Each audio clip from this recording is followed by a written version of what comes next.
이번 시간에는 186페이지의 개발행위 허가를 함께 반항하십니다.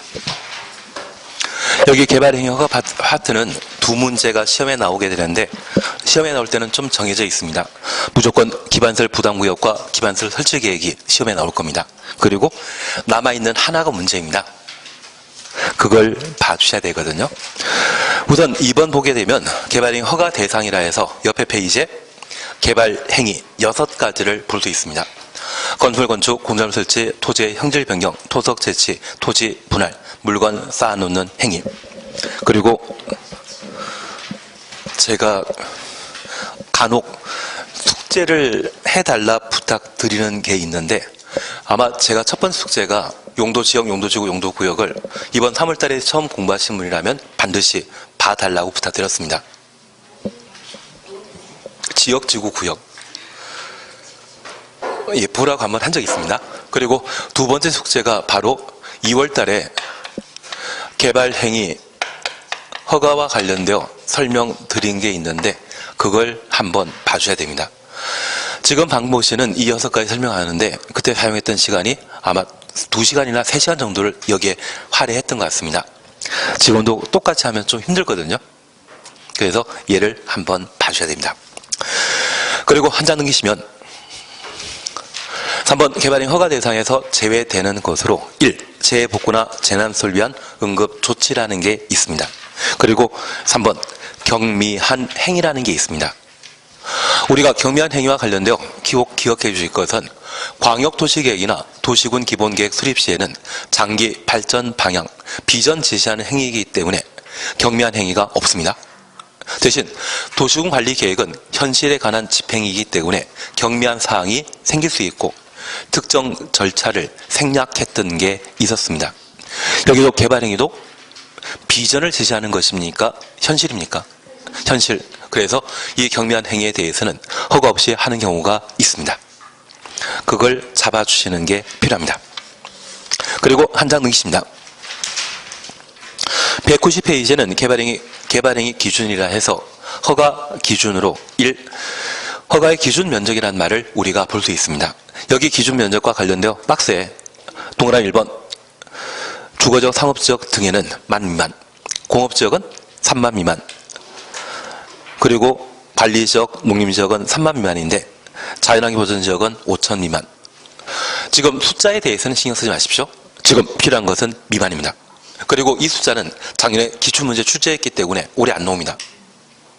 숫자는 신경 쓰지 마십시오. 다만 우리가 방금 보셨던 개발행위와 관련된 기준 면적은 크다, 작다. 작다라는 걸 이해하신다고 하면 얘는 공익사업이겠습니까? 사익사업이겠습니까? 사익사업에 해당되게 됩니다. 미만이란 말만 기억해 주시는 겁니다. 그리고 옆에 페이지에 2번, 3번 묶어놓습니다. 도시군 관리 계획 및 성장 관리 방안 내용에 어긋나지 아니할 것. 3번, 도시군 계획 사업 시행에 지장 없을 것. 그런데 이 도시군 계획 사업도 도시군 관리 계획으로 결정하는 것이죠. 그래서 2번, 3번은 도시군 관리 계획에 부합해야 된다. 그 의미입니다. 그리고 4번, 5번 묶어놓습니다. 주변 환경, 경관, 그리고 기반 시설, 기환경이죠. 기환경에 적합한 때 허가받을 수 있다. 그렇게만 봐놓습니다. 한 장 넘기십니다. 허가의 용도별 기준이라 해서 허가의 용도별 기준이라 해서 박스 보시면 박스 보시게 되면 시가와 용도란 말 보시는데 끝에 주거적, 상업적, 공업적 가로 넣습니다. 앞으로 주상공이란 말 보게 되면 뭐로 달리 표현할 수 있습니까? 시가화 용도입니다. 그리고 2번 유보용도, 그리고 3번 보전용도가 있는데 얘는 녹간농자가 유보용도와 보전용도입니다. 그 중에 유보용도로서 계획관리적, 생산관리적, 자연녹지적 가로 해놓으시는데 시험 볼 때까지 계속 자개생입니다. 그리고 얘가 올해 시험에 나올 수 있는데 유보용도와 관련되어 도시계획위원회 심의 통하여 심의 동그래 놓습니다. 개발행위 허가 기준을 강화 또는 완화하여 적용할 수 있는 강화 또는 완화 가로 해놓습니다. 장소가 자개생이라는 것 확인하시고 3번 보전용도와 관련되어 도시계획위원회 심의 통해 심의 동그라미 해놓습니다. 개발행위 허가 기준을 강화하여 강화 동그라미 놓습니다. 여기에는 완화란 말이 따로 없다라는 것을 확인해 놓으시고 자개생을 제외한 녹간 농자를 모두 보전 용도라 표현하게 됩니다. 그리고 3번 성장관리 방안은 우리 교재가 좀 미리 만들어진 작년에 개정되었는데 약간 좀 빠졌습니다. 아마 교정할 때 좀 건너뛴 것 같은데 이 성장관리 방안에 대해서는 천천히 해나가십니다. 다만 작년에 시험에 나왔기 때문에 올해 시험 나올 수 있는 것이 있다고 하면 성장관리 방안 내용이 시험에 될 겁니다. 그리고 한 장 넘기십니다. 194페이지에 허가 신청이란 말 찾으셨죠? 그리고 양가로 1번입니다. 개발행위 하려는 자는 개발행위에 따른 기반설의 설치, 기반설 설치부터 가로 열어놓습니다. 그에 필요한 용지, 위해 방지, 환경 오염 방지, 경관, 조경까지 가로 닫아놓습니다. 계획서 첨부한 신청서를 허가권자에게 제출하여야 한다. 기환경입니다. 그리고 허가 절차와 관련되어 의견 청취란 말이 있습니다. 1. 시행자 의견 청취, 2. 관리청 의견 청취. 옆에다가 조건부 허가란 말만 적어 놓습니다.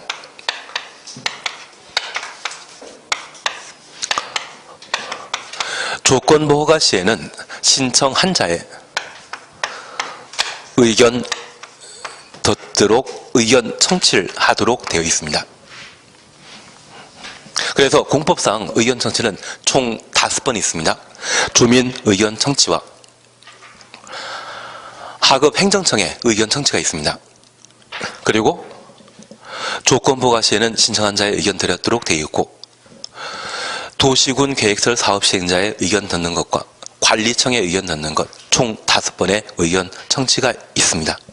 그냥 재미로 지금은 그렇게 봐놓습니다. 그리고 2번 도시계획위원회 심의 있습니다. 여기 도시계획위원회 심의는 한 문제가 나올 수 있습니다. 적으라고는 이야기 안 드렸는데 이건 제 기자가 정답입니다. 박스 보시게 되면 1번부터 다음 페이지 꽉 채우고 옆에 페이지까지 나오지 않습니까? 이걸 나를 다 외울 수 있다? 있습니다. 있는데 이게 외울 수 있습니다. 있는데 이거 하느니 다른 거 하는 게 더 낫습니다. 얘는 나오면 잘 찍자. 나중에 실력이 충분해지시면 저한테 꼭 말씀해 주십시오. 제가 알아서 잘해드리겠습니다. 3번입니다. 허가 또는 불허가 처분의 결정 통지 찾으셨죠? 특별시장, 광역시장, 시장, 군수는 개발행위 허가 신청에 대해 특별한 사유 없으면 15일 이내 15일 줄만 쳐놓습니다. 그리고 두 줄 밑에 허가 또는 불허가 처분 하여야 한다. 그래서 개발행위 허가 신청하면 며칠 만에 처리됩니까? 15일. 나중에 실무를 해보시게 되면 이 기간이 6개월에서 8개월입니다.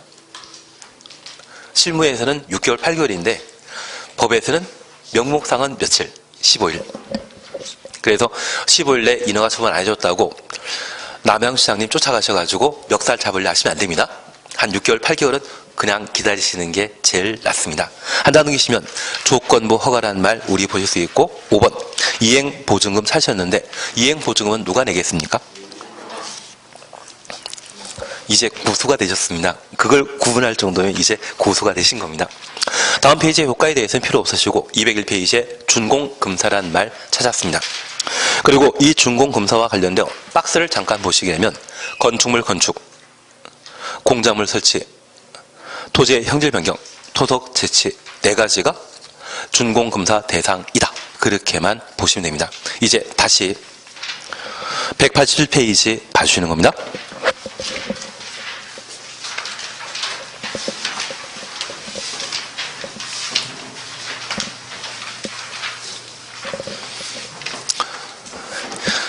제가 월요일날 첫 수업을 잘못했는지 원래는 이번 주에 국토개혁법이 다 끝나야 되는데 하다 보니까 잘 안 되더라고요. 원래는 그냥 싹 무시하고 그냥 딱 지나가야 되는데 저를 보는 눈빛이 다들 이상한 표정으로 눈빛을 보셔가지고 진도를 못 뽑았습니다. 다 모르는 표정들이 하시다 보니까 자신감 있게 아는 표정이었으면 싹 잘 지나갔는데 그게 잘 안 되더라고요. 그러면 이번 시간에 잠깐 확인하실 것이 개발 행위 허가를 함께 보십니다. 여기 개발행위와 관련되어 첫 번째 이해하실 것은 저 개발행위는 도시, 군, 계획, 사업에 방해되는, 저촉되는 행위를 개발행위라 표현하게 됩니다. 그러면 도시군계획사업인 공익사업에 도움되지 않는 행위라고 하면 규제 가할 필요 있죠. 그래서 허가받은 때만 해당 개발행위를 할 수 있습니다. 만약 허가받지 않고 건축물 건축 등을 하면 3년 이하의 징역, 3천만 원 이하의 벌금에 처하도록 되어 있습니다. 그래서 개발행위는 도시군 계획사업이다? 아니다. 도시군 계획사업은 개발행위 아닙니다. 도시군 계획사업을 제외한 건축물 건축 등의 행위를 개발행위라 하고, 이러한 개발행위는 도시군 계획사업에 도움이 된다, 방해된다, 방해되는 행위로서 일정한 요건을 갖춘 때에만 허가받아 집행할 수 있습니다. 이해되신 표정입니다. 그리고 현재 개발행위와 관련되어서는 187페이지에 6가지 행위를 개발행위라 하고 있습니다. 예, 숙제입니다. 숙제해 주실 거죠? 얘를 무조건 봐주셔야 됩니다. 사실 이쪽은 23회 이후에는 지금 이 파트가 시험에 안 나오고 있습니다. 그런데 작년에도 아주 열심히 한 적이 있는데 하고 나서 항상 후회한 적이 있습니다. 올해도 안 나올 텐데 역시나 안 나오더라고요. 그래서 이 숙제에 대해서는 11월, 12월 달이나 1, 2월 달에 아주 열심히 한 적이 있기 때문에 꼭 얘를 숙제로 봐주셔야 됩니다. 그리고 이게 시험에 나오게 된다고 하면 개발행위 허가 대상과 허가 없이 할 수 있는, 허가 대상에서 제외되는 것, 이걸 구분하는 게 시험에 나오게 됩니다. 그래서 개발행위 중에 좀 경미하거나 이미 일정한 행정 절차를 거친 행위라고 하면 허가받지 않고 그냥 할 수 있는데, 도시군 계획 사업에 실제 저촉되는 행위라면 허가 받아야 되거든요. 시험에 내게 되면 허가 대상인지 아닌지를 시험에 내게 됩니다. 그러면 우리 시험에 가장 빈번하게 틀린 정답으로 등장하는 것이 첫 번째가 도시군 계획 사업입니다. 저 도시군 계획 사업은 개발행위 허가 대상 아닙니다. 하나 이해하실 것이 있습니다. 우리가 도시군 관리 계획과 관련된 사항으로 4번을 함께 보시면서 3번은 기반설의 설치 정비 계량, 4번은 도시 개발 사업과 정비 사업에 관한 계획을 각각 본 적이 있습니다. 만약 이 세 가지 사업 중에 규모가 크고 공익 사업이라고 하면, 규모 크고 공익 사업이라면 도시군 관리 계획 결정 대상인데, 규모 작고 사익을 추구하는 것이라면 도시군 관리 계획 결정 대상 아닙니다. 만약 우리 학원 건물을 20년 뒤에 철거하고 다시 재건축하게 된다면 그것은 도시군 관리 계획 결정 대상이다, 아니다? 아닙니다. 그걸 하고자 한다면 소재지 특광시군에게 허가받고 하는 것이거든요.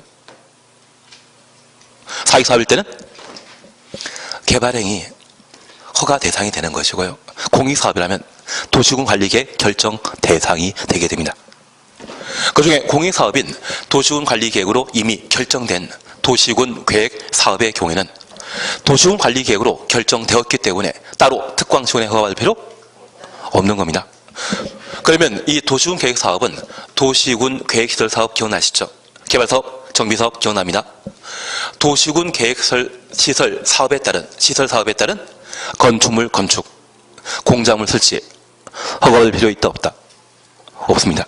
도시군 계획설로 결정되었다면 이미 도시군 관리 계획으로 결정된 상태이기 때문에 그에 따라 학교 만들거나, 만약 터미널 하나 만든다면, 그리고 우리 남양주에 앞으로 법원 만들 부지가 결정되었다 하더라고요. 다산지구에 만들기로 했다고 하더라고요. 그 법원 만들게 되면 그것은 도시군 계획설에 해당되는 것으로서 그에 따른 건축물 건축은 허가받을 필요 없는 겁니다. 그리고 두 번째입니다. 우리 시험에 가장 자주 출제되었던 넘버 2가 경작 위한 토지의 형질 변경입니다.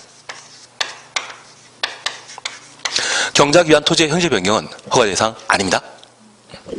그리고 세 번째 우리 시험에 자주 나오는 것이 재복구, 재난 수습을 위한 응급조치입니다. 그래서 간혹 홍수가 발생해서 많은 이재민이 만들어지게 되면 그들을 응급 수용할 수 있는 임시 거주시설을 만들 수 있거든요. 체육관 같은 시설 만들 수 있습니다. 그러한 시설 만들고자 한다면 걔는 건축물 건축에 해당되게 되는데, 특별히 재보고 재난수를 위한 응급조치라고 하면 허가받을 필요 없다라는 것을 잡아내시는 게 필요하십니다. 그리고 경미한 토지 분할. 그런데 우리가 또 하나 구분해 주실 것이 있습니다. 우리 메기 키우는 곳 있지 않겠습니까? 그 메기 키우는 곳을 육상, 어류, 양식장이라 표현하는데 얘는 개발행위 허가 대상입니다. 그거 구분하시는 게 중요한 내용입니다. 그래서 얘는 하셔야 됩니다. 그래야만 제가 얘만 할 수 있습니다. 다들 숙지하기로 동의하셨기 때문에 저는 믿고 하도록 하겠습니다. 186페이지입니다. 186페이지 보시게 되면 1번 허가 대상 찾으셨죠. 다음 각과 하나에 해당되는 행위를 하려는 자는 특별시장, 광역시장, 시장, 군수에게 허가 받아야 한다. 그래서 현재 개발행위 하고자 한다면 누구의 허가 받아야 된다? 특광시군의 허가 받도록 되어 있습니다. 다만 도시군 계획사업 186페이지입니다. 밑에서 두 번째 줄에 도시군 계획사업 추천없습니다. 도시군 계획사업에 의한 행위는 그러하지 아니하다. 도시군 계획사업에 따른 행위는 특광시군의 허가를 필요 없다는 이야기입니다. 그러면 우리가 잠깐 이해하실 것은 저 도시군 계획사업은 시설사업과 개발사업, 정비사업을 도시군 계획사업이라 하는데, 저 도시군 계획설 사업에 따라 건축물을 건축하거나 토지의 형질 변경을 하게 되면 허가 대상이다 아니다? 아닙니다. 그리고 도시개발 사업을 통해 일정한 규모를 초과하는 건축물을 건축하는 경우 특광시군에 허가받아야 된다? 초과라는 말은 필요 없고요. 얘가 도시개발 사업이냐 아니냐, 그게 중요한 겁니다. 여기에 해당되는 경우라면 이미 도시군관리계획으로 결정되었고 결정은 결정권자인 국토교통부 장관 시도의사 대도시장이 했죠. 특광시군 본인이거나 그자보다 높은 자가 결정한 사업이기 때문에 그에 따른 건축, 토지의 형질 변경 등에 대해서는 허가받을 필요 있다 없다? 없다라는 것 확인해 주시는 겁니다. 예, 이해되시겠습니까? 그리고 두 번째입니다. 옆에 페이지 보시게 되면 건축물 건축, 공작물 설치, 그리고 토지 형질 변경입니다. 여기 토지 형질 변경과 관련되어 철토, 성토, 정지, 포장 등의 토지의 형상 변경, 토지의 형상 변경 가로 해놓습니다. 그리고 공유 소면 매립, 줄쳐 놓습니다. 그러면 우리가 잠깐 이해하실 것이 있습니다. 산에 흙을 파내는 것이 있다면 그게 절토이고요. 저 파낸 흙을 농경지나 또는 저수지를 메꾸는 데 사용하게 되면 그것을 성토라 표현합니다. 그리고 이 농경지에 도로 만들고자 한다고 하면 그냥 도로 만들어서는 싱크홀 현상이 발생하기 때문에 집안을 다지는 작업을 하게 되는데 그것을 정지라 표현하게 됩니다. 그리고 이곳에 아스팔트 깔게 되면 그것을 포장이라 하는데 절토, 성토, 정지, 포장을 뭐라 한다? 토지 형상 변경. 저 형상 변경은 바로 토지의 형질 변경에 해당하게 됩니다. 이해되시겠습니까? 가로 속에 경작 위한 토지의 형질 변경은 제외한다. 경작 위한 토지의 형질 변경은 허가 대상이 아니란 이야기입니다. 허가 대상이 아니란 이야기입니다. 우리 교재가 좀 애매하게 냈는데 1번, 2번에 대해서는 그냥 지나가시고 3번 찾으셨죠. 지목 변경 수반하는 경우, 지목 변경 수반하는 경우는 개발행 허가 대상입니다. 전답 사이에 변경은 제외한다. 전답 사이에 변경은 제외한다. 제외 동그라미 해놓습니다. 얘를 이제 우리가 보셔야 됩니다. 여기 경작 위한 토지 형질 변경. 경작 위한 토지의 형질 변경은 개발 행위 허가 대상이다 아니다? 허가 대상 아닙니다. 그런데 이번에 경작 위한 토지의 형질 변경, 이 형질 변경이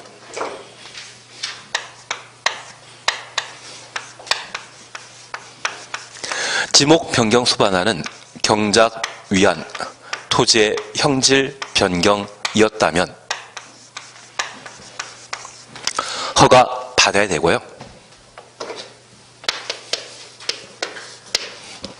그리고 지목 변경 수반하는 경작 위한 토지의 형질 변경이 지목 변경이 전에서 답으로, 답에서 전으로 지목 변경 수반하는 경작 위한 토지의 형질 변경이라면 허가 받을 필요 없습니다.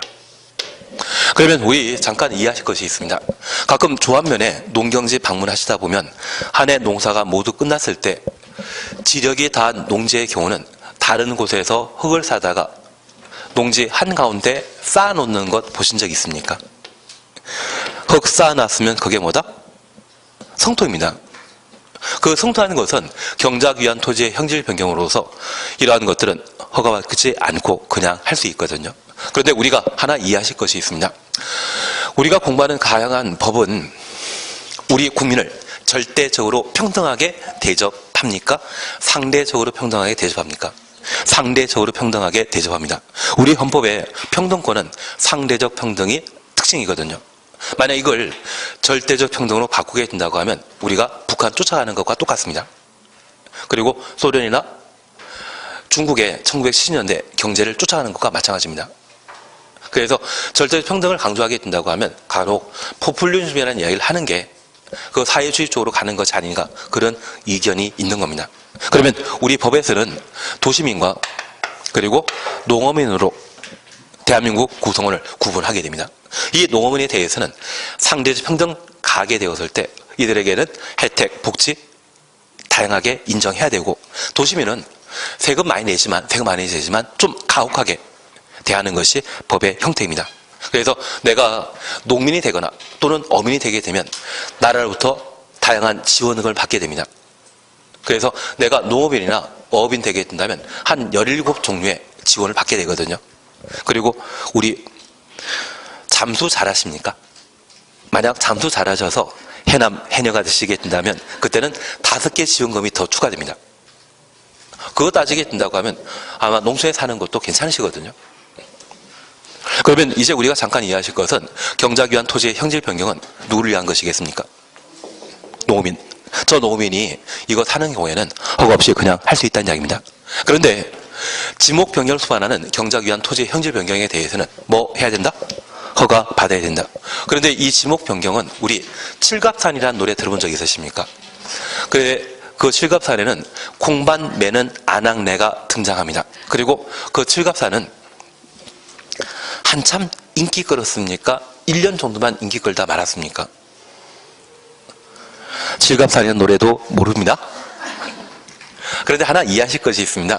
저 칠갑산에 산이라고 하면 공간정보법에 따르게 되면 지목은 뭐다? 임야입니다. 이곳에 콩밭 만들게 되면 그 콩밭은 지목이 전이 되거든요. 허가받지 않고 지목 임야인 땅을 지목전으로 바꾸시게 되었다고 하면 그분은 잘 살고 계시겠습니까? 교도소에 갔다 오셨겠습니까? 그래서 3년 동안 교도소에 갔다 오시다 보니 그 칠갑산이 잠깐 인기 반짝하고 그냥 끝난 것 같은데요. 예, 그 아낙네가 지금 교도소 가 계시기 때문에 인기가 없은 것 같습니다. 그래서 저 산을 농지로 바꾸고자 한다면 산지 전용 허가라는 것을 받아야 되거든요. 그것 받지 않고 그냥 하면 3년 이하의 징역, 3천만 원 이하의 벌금에 처하도록 되어 있습니다. 그런데 전답 사이에 지목 변경 수반하는 경작 위한 토지의 형질 변경은 둘 다 농지이죠. 농지가 농지로 바뀌는 지목 변경 수반하는 경작 위한 토지 형질 변경에 대해서는 그때는 허가 없이 그냥 할 수 있는 겁니다. 취지 이해시겠습니까? 그래서 우리 교재가 좀 명확하게 안 돼 있는데 우선 경작 위한 토지의 형질 변경은 허가 없이 할 수 있다. 지목 변경 수반하는 경작 위한 토지의 형질 변경은 허가 대상이다. 전답 사이에 지목 변경 수반하는 경작 위한 토지의 형질 변경은 허가 없이 할 수 있다. 이걸 좋아하시는 분이 출제위원회에 위촉되었다는 소문이 있어가지고 이걸 보셔야 됩니다. 마음엔 들지 않더라도 하셔야 됩니다. 그리고 토속채취라는 말을 보셨고 토지 분할, 물건 쌓아놓는 것을 보셨습니다. 잠깐 이해하실 것이 있습니다. 우리 토속채취는 채석장이라는 것 있지 않습니까? 그리고 토지 분할은 우리가 공시법 공부하시면서 지번 100번째인 토지를 두 분 차제에게 상속하게 되면 100-1번지와 100-2번지로 쪼개지는데 이 선 하나 긋는 것은 그게 토지의 분할입니다. 저 토지 분할과 관련되어서는 공사한다 안 한다? 안 합니다. 그리고 물건 쌓아놓는 행위는 우리 주차장에 차를 주차시키게 되면 그게 물건 적치입니다. 공사한다 안 한다? 안 합니다. 그러면 우리가 잠깐 보셨던 6가지 개발 행위 중에 건축물 건축, 공작물 설치, 토지의 형질 변경, 그리고 토속 채취, 이 4가지 행위는 공사를 수반하는 행위로서 특광시군에게 허가받게 되면 공사 다 끝났을 때 준공금사 대상이 되지만 토지를 분할하거나 물건을 쌓아놓는 행위, 적치 행위가 완료되었다면 준공금사 대상 아닙니다. 아주 단순한 시험 형태로서 만약 토속 채취가 완료되었을 때 특광시군에게 준공금사 받아야 된다. 맞습니다. 토지 분할이 완료되었을 때 특광시군에게 준공금사 받아야 된다. 이 말씀은 틀립니다. 여기 분할과 적치의 경우에는 공사를 수반하지 않기 때문에 공사 없는 개발 행위이기 때문에 준공금사 대상이 못 된다라는 것을 다시 한번 확인해 주셔야 됩니다. 그런데 하나 여쭐 게 있습니다. 여기 경미한 행위가 완료되면 준공금사 받아야 된다? 이 경미한 행위는 시장 군수 모르게 이루어지는 것이죠. 경작을 위한 토지 형질 변경. 농지 한가운데 남의 땅에 흙을 사다 쌓아놨다고 하면 그게 토지 형질 변경의 성토이거든요. 시장 모르게 하지 않았습니까? 그 공사 다 끝나고 나면 시장에 꼭 준공금사 받아야 된다? 모르게 했으면 모르게 끝나는 것이죠. 대신 허가받고 건축물 건축 등을 했다고 하면 그때는 준공금사 받아야 되고, 허가받고 분할이나 물건 적치, 물건 쌓아놓는 일이 있었다고 하면 그 공사 완료된 때는 준공금사 대상 아닙니다. 취지 이해되시겠습니까? 그리고 2번 그냥 건너뛰시고 2번 나중에 문제 풀을 보시게 될 겁니다. 그리고 188페이지 보시게 되면 양 1번 재해복구나 재난소를 위한 응급조치 찾으셨죠? 긴급하다라는 것 이해되시겠습니까? 그러면 이번에 이재민을 수용하기 위한 임시 거주시설을 만들고자 하는데 정상적인 개발행위 허가 절차 진행하면 몇 개월? 6개월. 6개월 걸립니다. 6개월 뒤에 거주시설 만드는 것은 말도 안 되죠. 그래서 허가 없이 그냥 할 수 있는 겁니다. 다만 3줄 위에 올라가십니다. 다만 응급조치한 경우에는 1개월 이내 주셔놓습니다. 신고하여야 한다. 그래서 사후신고 대상이라는 것 확인하시고 응급조치 당시에는 허가 없이 그냥 이루어지는 겁니다. 사후신고 대상이다. 그리고 2번 그냥 건너뛰시고 3번입니다. 그 밖에 대통령이 정하는 다음에 경미한 행위 찾았습니다. 그 중에 1 건너뛰시고 2 공작물 설치 찾았습니다. 3번 찾으셨죠? 녹관농에 녹지적, 관리적, 농림적 가로를 넣습니다. 농림업용 비닐하우스 설치는 허가 없이 할 수 있는 겁니다. 그러면 녹지적, 관리적, 농림지역은 농사 짓는 땅이죠. 이러한 곳에 비닐하우스 만들게 되면 10평짜리겠습니까? 100평, 200평이겠습니까? 100평, 200평. 큰 것 만든다 할지라도 농민을 위한 농업행위로서 허가 없이 그냥 할 수 있다는 것을 이해해 놓습니다. 반면 자연환경 보전지역의 지정 목적은 환경 보전이 목적이었습니다. 그곳에 1000평짜리 비닐하우스 만들게 되면 주변 자연경관 훼손 할 수 있죠. 그래서 자연환경 보전지역은 빠지고 녹지적, 관리적, 농림지역에 농림업용 비닐하우스 설치는 허가 없이 할 수 있는 겁니다. 가로 속에 육상어류양식장 제외한다. 육상어류양식장 제외한다. 추천없습니다.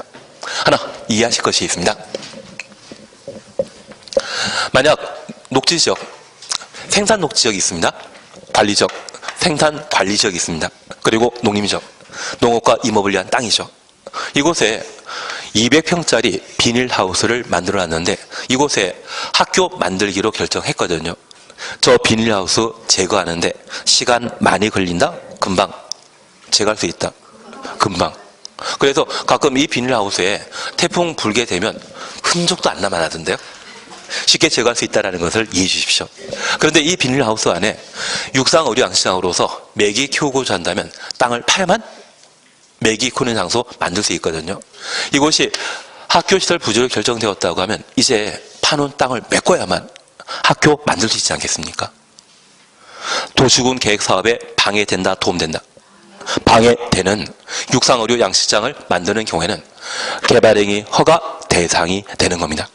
만약 시험에 농림 없는 비닐하우스 안에 목적이 육상의료 양식장인데도 불구하고 허가 없이 그냥 할 수 있다. 그런 취지라면 틀리라는 것. 현재 개발행위는 도시군 계획사업에 저촉되는 행위를 개발행위로 정의하고 있는 것 이해되시겠습니까? 그러면 이것 큰 문제 없는 겁니다. 그리고 옆에 페이지입니다.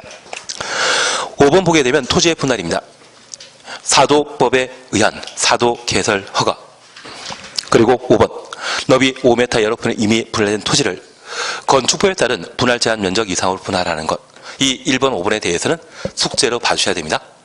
대신 우리 시험 끝날 때까지 사도 개설 허가가 무엇인지 모르고 끝나긴 끝나더라고요. 이거 사도는 개인이 만드는 도를 말하는 겁니다. 시험엔 잘 안 나옵니다. 문제가 되는 것은 2, 3, 4입니다. 2번 찾았습니다. 토지 일부를 공공용지 또는 공용지로 하기 위한 토지의 분할, 공공용지부터 공용지 가로해 놓습니다. 2번 행정재산 중에 용도 폐지되는 부분의 분할, 행정재산 쳐놓습니다. 일반재산을 매각교환 양여하기 위한 분할, 일반재산 줄쳐 놓습니다. 그리고 4번 토지 일부가 도시군 계획설로 지형도면 고시된 토지의 분할, 도시군 계획설부터 지형도면 고시까지 가로해 놓습니다.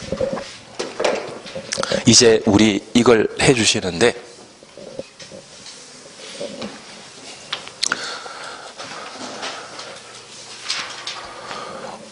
우리 국유재산법이라고 우리 시험 범위는 아니지만 민법 시간에 잠깐 들어본 적 있을 겁니다.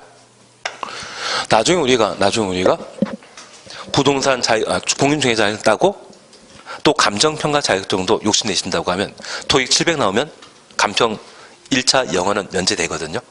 그리고 감평 시험을 도전할 수 있을 겁니다. 1차에 보게 되는 감평 쪽에 학개론과 민법 그리고 부관법이라고 있는데 그리고 등기법도 있는데 이게 우리 시험보다 1차가 얘가 아주 쉽습니다. 대신 2차가 논문이거든요. 그리고 그 논문은 첨삭지도만 한 3개월 잘 받으시면 감평 자격증 따시는 것도 쉬우실 겁니다. 감평 1차 시험과 우리 시험 비교하면 누가 더 난이도 제가 2002년도 2003년도에 감평 강의한 적이 있거든요. 부관법을. 우리 시험이 더 어렵습니다. 그냥 하던 거 계속 하도록 하겠습니다. 여기 국유재산과 관련되어서는 특별히 행정상 목적으로 사용하는 재산이 있다면 그것을 행정재산이라고, 행정상 목적으로 사용하지 않는다면 일반 재산인데 우리 시효 취득이라는 말 들어본 적 있으시죠? 그게 가능한 국유재산은 뭐만? 일반 재산만. 그리고 이 행정재산은 공용재산과 공공용 재산 그리고 기업용 재산과 남대문, 동대문 등의 보존 재산으로 행정재산이 분류되게 됩니다. 그런데 여기 공용재산과 공공용 재산은 서로 다릅니다. 우리 영화 제목 중에 공공의 적이라는 말 들어본 적 있으시죠? 그 공공의 적은 불특정 다수의 적입니다. 누구나 사용할 수 있는 국유재산을 뭐라 한다? 공공용 재산이라 하고 공적 업무로만 사용할 수 있는 것. 그래서 우리가 시청이나 법원 방문하게 되면 그 출입증을 가지고 있을 때만 출입할 수 있거든요. 그런 시청이나 법원 건물을 뭐라 한다? 공용재산이라 표현하게 됩니다. 그러면 이번에 공용용지와 공공용지를 분할하기 위한 토지 분할은 그 행위 주체가 민간입니까? 국가입니까? 국가, 나라에서 하는 겁니다. 나라에서 하는 행위일 때 따로 특권수준에 허가할 필요 없다는 이야기입니다. 그리고 두 번째입니다. 행정재산을 용도 폐지한다. 그리고 일반 재산을 매각, 교환, 양형, 하기 위한 토지 분할. 주체 누구입니까? 국가가 하는 겁니다. 국가가 하는 일에 대해서는 따로 허가할 필요 있다 없다? 없습니다. 그리고 세 번째, 도시군 계획설 부지로 결정 고의되고 지정되면 고시되었다면 도시군 관리 계획 효력 발생은 언제부터? 지정되는 고시 한 날부터. 그러면 장래 그곳에 도로, 학교 만들어짐으로써 나라 땅이 된다는 이야기죠. 미래 나라 땅이 되는 것이라면 그 분할 주체는 누구이다? 국가입니다. 그래서 이 3, 4는 누가 하는 것입니까? 국가가 하는 것이기 때문에 따로 특광수준의 허가 없이 그냥 할 수 있다는 것 확인해 놓습니다. 그래서 우리 시험에 얘가 잘 나오던데요. 도시공계획 사업, 경작을 위한 토지의 형질 변경, 재난 수를 위한 응급조치, 분할, 그리고 육상, 의료, 양식, 장이라고 하면 허가 받아야 된다, 허가 없이 할 수 있다. 허가 받아야 되는 겁니다. 이거 하실 거죠? 올해는 해주셔야 됩니다. 그리고 요것만 잠깐 보고 끝내실 겁니다. 우리가 잠깐 이해하실 것이 있습니다. 여기에 개발행위 하고자 한다고 하면 저 개발행위는 건축물 건축, 토지의 형질 변경, 토속 재치, 토지 분할이죠. 그런 행위를 하고자 한다고 하면 그 행위하고자 하는 자가 허가를 신청하도록 되어 있는데 이 6가지 행위 중에 가장 돈 되는 것은 뭐다? 건축물 건축입니다. 여기 건축물 건축을 하고자 한다면 우리 지금 공부하고 있는 국토계획법에서는 이 건축물을 건축하게 되면 기환경을 가장 중요하게 생각합니다. 그리고 우리가 다음 주부터 공부 시작해 나가는 게 건축법일 텐데 이 건축법에서는 저 건축물을 바라보게 되었을 때 가장 중요하게 생각하는 것은 안전입니다. 그래서 건축법상 건물 바라보게 되면 그 건물 안전한지 그걸 가장 중요하게 따지는 것이고요. 우리 국토계획법에서는 무엇을 고려한다? 기환경. 그 중에 우리가 하나 이해하실 것이 있습니다. 지금 우리 남양주의 인구가 65만, 66만인데 딱 66만만 사용할 수 있는 전기, 수도가 공급 중이거든요. 여기에 10만 명이 더 살 수 있는 큰 건물을 만들게 된다고 하면 공급되는 전기, 수도가 제한되어 있을 때는 이 건물 만들어지게 되면 10만 명 더 살게 된다면 한정되어 공급되는 전기, 수도를 나눠 써야 된다는 이야기거든요. 단전 조치가 이루어지게 될 텐데 그 개발 사업에 찬성한다, 반대한다? 반대할 수밖에 없습니다. 그래서 각종 개발 행위와 관련되어 건축물 건축과 관련되어 충분한 기반설이 공급될 수 있는지 그것 확인하고 허가 여부를 결정해야 되거든요. 그래서 국토계획법이 추구하고 있는 건축물의 중요한 지표는 뭐다? 기환경. 그래서 저 개발행위 허가 신청 시에는 기환경에 관한 계획서를 제출하도록 되어 있는 겁니다. 안전과 관련된 서류 들어간다, 들어가지 않는다? 안전은 건축법상 문제이고요. 국토계획법에서는 오직 뭐만? 기환경만. 그리고 이런 개발행위 허가 신청하게 되면 15일 내 허가 불허가 여부를 통지하게 되는데 현재 개발행위는 어디에 이루어지는 것입니까? 도시군 단위에 이루어지는 것이죠. 그래서 도시군을 책임지고 있는 자 누구? 특광시군이 개발행위 허가권자인데 이 개발행위 허가권자가 허가 여부를 결정하고자 한다면 몇 개 갖출 게 필요합니다. 첫 번째, 규모는 크다, 작다. 만약 규모 크면 그것은 도시군 관리 계획의 결정 대상이지 개발행위 허가 대상이 될 수 없습니다. 규모 작아야 됩니다. 뭐 10,000, 35,000 그거 작년에 나왔습니다. 올해 안 나옵니다. 그냥 규모 작다, 미만이란 말만 기억해 주십시오. 그리고 두 번째, 도시군 관리 계획에 부합할 것. 그런데 우리 이 도시군 관리 계획으로 용도 지역을 지정했다면 저 용도 지역 대상 절차란 말 기억나시고 끝에 뭐 기억나십니까? 행위제한. 그러면 우리가 기억하시길 위락설은 어디에만 건축할 수 있다? 상업지역에. 그런데 이번에 용도지역이 주거지역인데 나이트클럽 만들겠다고 합니다. 허가받을 수 있다 없다? 없습니다. 나이트클럽은 어디에만? 상업지역. 그래서 우리 버닝썬이라는 이야기 있지 않습니까?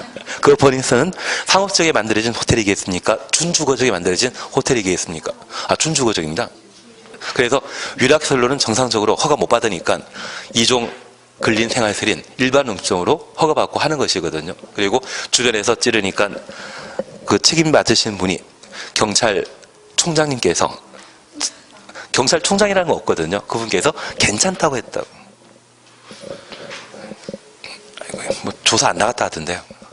그런 건 일단 적어놓고 우리가 기억하실 것은 위락설은 어디에만 건축할 수 있다? 상업지역에만. 현재 용도지역이 주거지역이라면 그 개발의 허가 신청은 도시관리계획에 적합한 것입니까? 부적합한 것입니까? 부적합하기 때문에 허가받을 수 없는 겁니다. 그리고 세 번째, 기환경입니다. 충분한 도로, 전기, 투도시설 확보된 때만 허가받을 수 있지, 이 요건 갖추지 못하면 허가받을 수 있다 없다? 없다라는 걸 잡아주셔야 됩니다. 그런데 우리가 나중에 보실 이야기지만 얘만큼은 조건부 허가 가능하거든요. 조건부 줬다면 뭐 내야 되죠? 이행보증금. 누구만 낸다? 민간만. 그리고 이런 개발행위 허가받아 공사가 모두 완료되게 되면 6가지 개발행위 중에 4가지에 대해서는 준공검사 받도록 되어 있는데, 준공검사 받을 필요 없는 것은 분할, 적치. 저게 개의거든요.